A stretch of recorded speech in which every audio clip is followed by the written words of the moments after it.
So if you guys did not know, last night I went to see the Overlord Sacred Kingdom movie, and of course it was pretty good. Now I thought I'd just kind of give an overall review of the actual anime movie and stuff like that and give my honest thoughts about it, because one, I want to kind of just rate it 1 through 10 and just go over everything I saw in the movie. Now of course there won't be like any spoilers in the movie, but there will be some like plot points I will talk about here and there. First of all, I just want to say, first thing, we got Ainz primarily in the movie. We also got featured the Holy Kingdom, and on top of that a few notable characters. Some of them were kind of annoying because the whole thing of the Holy Kingdom was like justice and stuff like that. They were supposed to be like, they're people of like God, right? So they're not gonna like work with demons, work with monsters.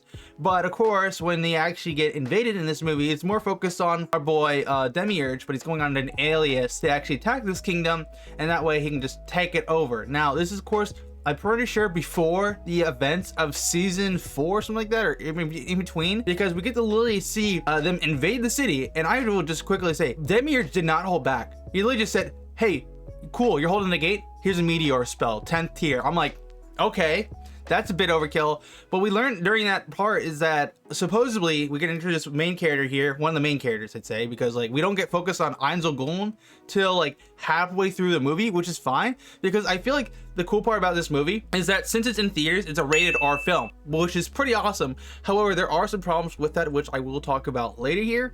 Well, we get introduced to these two characters. First of all, we get into Nia. I know she's like from the light novel and stuff like that, and it's like the first time ever getting introduced to her. She's pretty cool. She's pretty shy, pretty laid back. She's like a paladin who's an archer, but she primarily is better with a bow. And later on in the series, of course, like Ainz does hook her up with some better gear because she's supposed to be his attendant for this whole expedition. Because what happens here is that the whole kingdom just gets bodied. They just get absolutely bodied. The priestess slash princess of the Sacred Kingdom, she literally gets slammed. Not like Goblin Slayer episode 1 kind of slam. She legitimately gets just slammed and pummeled into the ground, and you just see the rated R all on display, which was really nice to see. However, this is where my first caveat comes into play. I just want to quickly mention this, is that that's the really only thing rated R we ever see in the film, if that makes sense.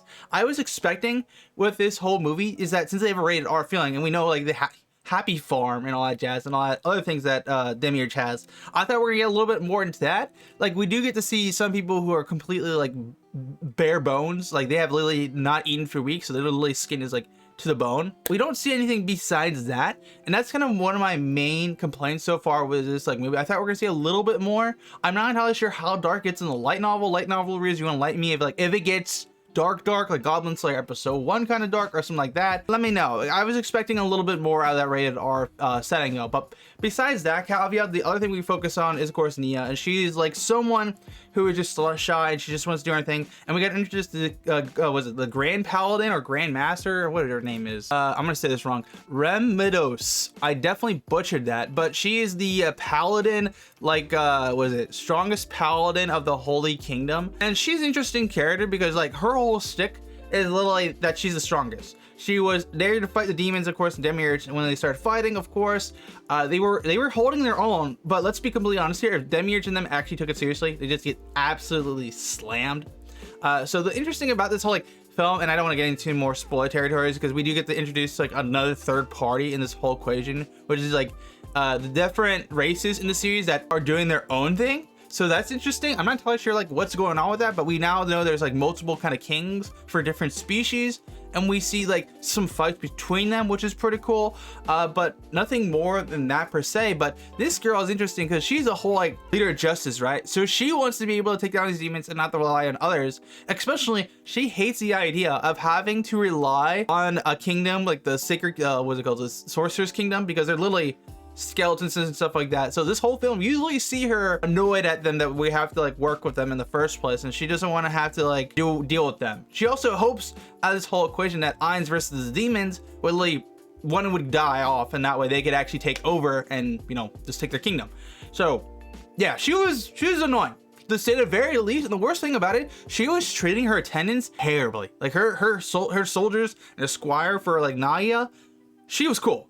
I liked her. I think she was like the best part about this film, especially later on. We do get to see her work with some of the demon maids from Ainz, and like there's a whole plot points that I'm not gonna get into too much because like it's a spoiler territory.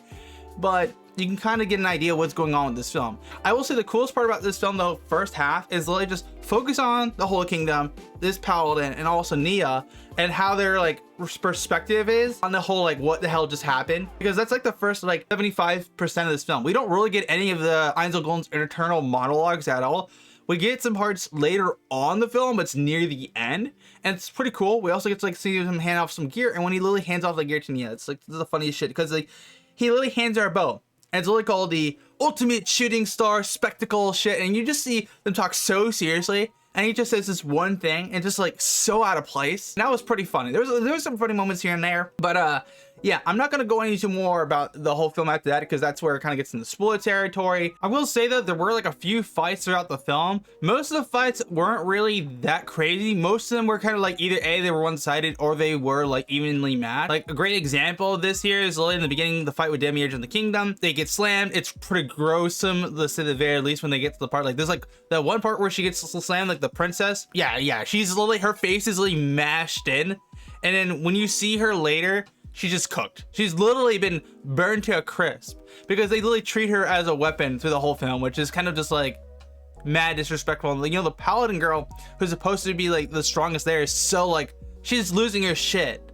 Like when they see this princess again, she's literally burned to a crisp, right? So all of her body parts just get slammed all over the place. And this lady is like, feels so guilty that she's gone mad because she's not able to do anything, because like how this world works is like the strongest survive. So she's literally just collecting the blood and body parts of her, and she's just like, yeah.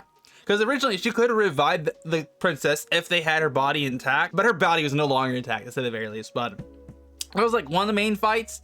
Another fight was like later on when our boy Einzelgold versus the demons, like one of the OP demons there. I'm not gonna say too much about that demon, but it was a pretty good fight. It was like two-parted, so like there was one fight where our boy fought him.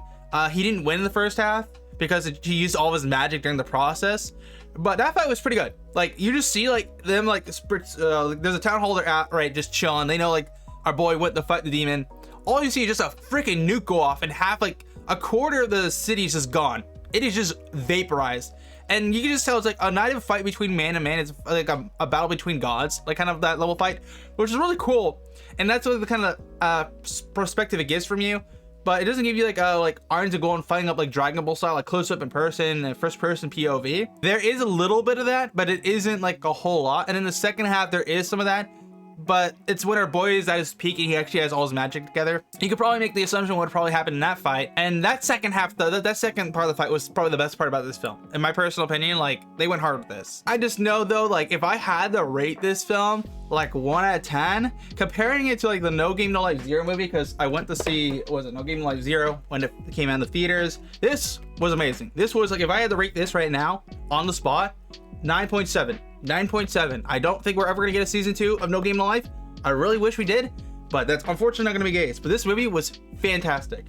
And then of course I went to see like the Dragon Ball Super Broly movie. If I had to rate that, I'd probably say not 9.7, but 9.5 or 9.6. Because there's some parts where it's kind of dragged on for more than it needed to.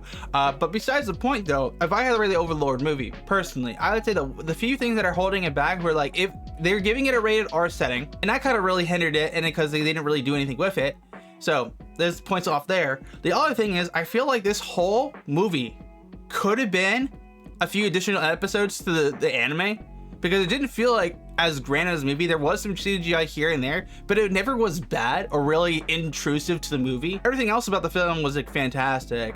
So if I had to rate this 1 out of 10, I'd probably say an 8.2. It's not as high as No Game No Life, not as high as oh, I forgot, I even went to see A Goddess of a Wonderful World. That was a Konosuba movie. The Konosuba movie was probably an 8.5. So this is just a little bit below it.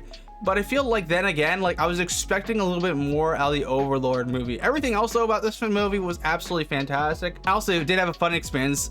If you guys did not know, when I got popcorn and Coke when I was there, I literally sat down, started eating it through the film, and midway through the film, I'm just like set my popcorn downside, right? Because I'm not gonna like nibble on it anymore, because I don't want to get popcorn curls in my teeth. All I feel is something rub against my skin. I'm like, what is that fuzzy thing rubbing against my skin? I just assumed I'm tripping. Then I hear a squeaking sound. I'm like, is that from the film?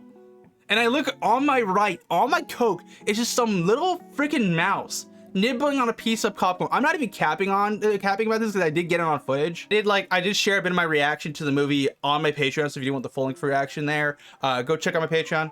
Get full length for reactions, exclusive anime reactions, and so much more. But I shared a bit of my reaction there, and I literally caught it. I literally got this guy on camera with my phone. I'm like, hell?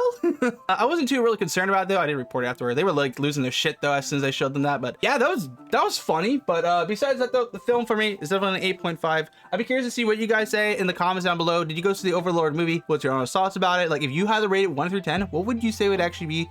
But I'll see you guys from now on. GMAN out.